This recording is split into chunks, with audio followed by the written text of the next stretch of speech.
안녕하세요. 김신정 목사입니다. 사람에게 중요하고 꼭 필요한 것이 소망이라고 할 수 있는데 이 소망을 실제 삶 가운데 적용하는 것은 쉽지 않은 것 같습니다. 그래서 오늘은 구체적으로 우리의 삶 가운데 소망을 어떻게 적용할 수 있는지에 대해서 같이 생각해 보고자 합니다. 첫째, 천국을 소망하며 사는 것입니다. 천국을 소망하며 사는 것이 우리의 삶 가운데 가장 중요한 것이라고 할 수 있습니다. 우리의 삶이 천국을 향한 여정이라는 것을 우리는 잊지 말아야 합니다. 이 세상과 우리의 삶에는 반드시 끝이 있다는 것을 분명히 인식하고 있어야겠습니다. 많은 사람들이 마치 이 세상이 전부인 것처럼 살아갑니다.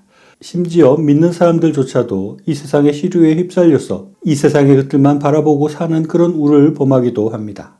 고린도전서 15장 19절에서는 이렇게 말씀합니다. 만일 그리스도 안에서 우리가 바라는 것이 다만 이 세상의 삶뿐이면 모든 사람들 가운데 우리가 더욱 불쌍한 자리라 라고 말씀합니다. 만일 천국이 없다면 우리가 매주 시간을 내어서 교회에 가고 우리의 돈을 헌금하고 또 우리가 하나님 말씀을 지키면서 살려고 하는 그런 노력들이 과연 무슨 의미가 있는 것이겠습니까?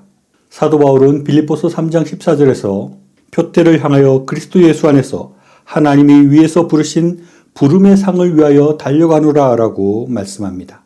우리도 바울처럼 천국을 분명히 소망하며 천국의 표대를 향하여 또 천국의 상급을 위해서 살아가야 하겠습니다. 둘째는 고난과 역경 가운데 우리는 소망을 가져야 합니다. 우리 인생에는 고난과 어려움들이 있습니다. 질병이나 경제적 문제나 인간관계의 갈등 등 끊임없는 도전의 연속인 것입니다. 이럴 때 우리는 하나님을 바라보며 하나님을 소망해야 합니다. 하나님께서는 우리가 하나님을 소망하며 기도할 때 우리에게 응답하시겠다고 약속하십니다. 예레미야 33장 3절에서 너는 내게 부르짖어라.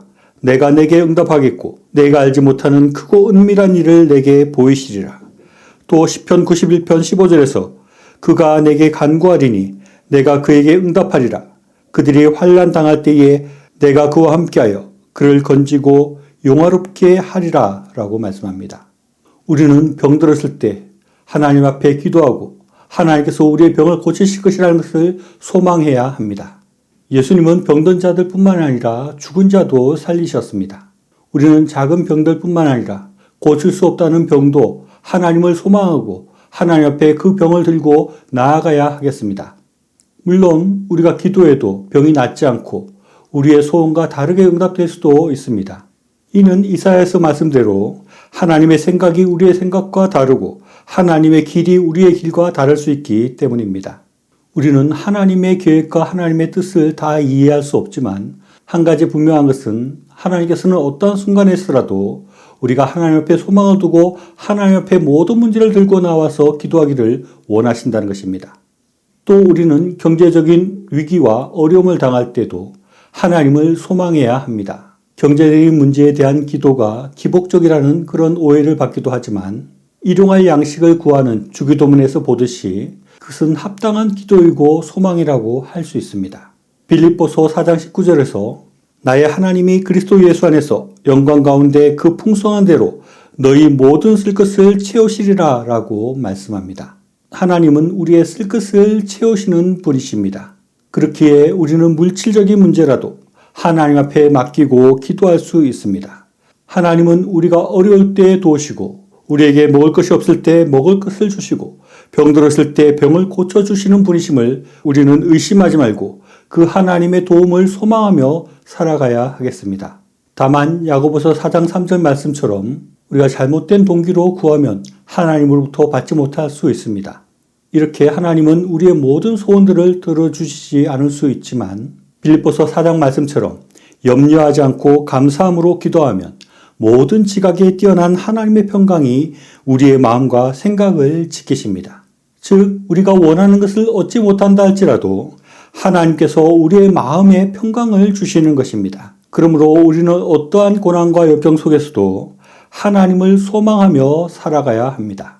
셋째는 이 땅에서의 소명과 비전을 위한 소망이 필요합니다. 꿈과 비전이 있는 삶은 이 땅의 삶을 의미 있게 하고 천국의 상급을 쌓게 합니다. 그냥 아무 생각 없이 아무 비전 없이 살아가는 삶은 이 땅에서 또 저 천국에서 얻을 것이 아무것도 없는 삶이 될 것입니다. 꿈과 비전은 하나님으로부터 오는 경우가 많습니다. 예수님은 베드로를 비롯한 제자들에게 사람 낚는 어부가 되는 복음 전파의 소명을 주셨습니다. 그래서 제자들은 복음을 전해서 사람을 구원하는 사람들이 되었습니다. 또 사도 바울도 다메섹 도산에서 예수님을 만났을 때 그는 이방 나라에 선교하는 소명을 받았고 그러한 삶을 살게 되었습니다. 1787년 10월 28일 27세의 젊은 영국 국회의원 윌리엄 윌버포스는 일기에 이렇게 썼습니다. 전능하신 하나님께서는 내 앞에 두 가지의 큰 목표를 주셨다. 하나는 노예무역을 금지하는 것이고 다른 하나는 관습을 개혁하는 것이다. 윌버포스는 이러한 소명을 가지고 영국에서 노예제도를 폐지하는 역사적인 진보를 이루어내었습니다. 빌립보서 2장 13절 말씀 보면 너희 안에서 행하시는 이는 하나님이시니 자기의 깊으신 뜻을 위하여 너희에게 소원을 두고 행하게 하시나니 라고 말씀하고 있습니다. 하나님께서 우리에게 하나님의 깊으신 뜻을 위하여 우리에게 소원을 두신다는 것입니다. 이 말은 하나님께서 우리를 향한 소원, 또 다르게 표현하면 우리에게 주시는 소명이 있고 또 다르게 말하면 하나님께서 우리에게 소망을 가지고 있다고 말할 수 있습니다. 그것이 꼭 전도하는 일이나 세상을 바꾸는 대단한 일일 필요는 없습니다. 하나님께서 우리 각자를 통해서 이루시고자 하는 일들이 있고 우리의 삶을 통해서 이루고자 하는 그런 소망이 우리에게 있다는 것입니다. 우리는 하나님께서 우리에게 주신 소원, 하나님께서 우리에게 가지고 계시는 소망을 생각하며 그것을 이루어가는 삶을 살아가야 하겠습니다. 우리는 병들었을 때 기도하고 경제적으로 어려움을 당할 때 하나님 앞에 기도해야 합니다. 그뿐만 아니라 모든 크고 작은 문제와 우리의 모든 걱정들을 하나님 앞에 내어놓고 기도하고 하나님께서 그 문제들을 해결해 주실 것을 소망해야 합니다.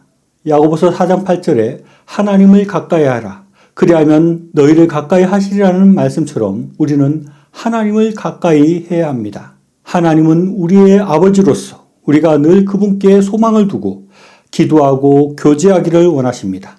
그리할 때 하나님께서 우리를 가까이 해주시고 우리의 소원과 우리의 소망들을 이루어 주실 것입니다.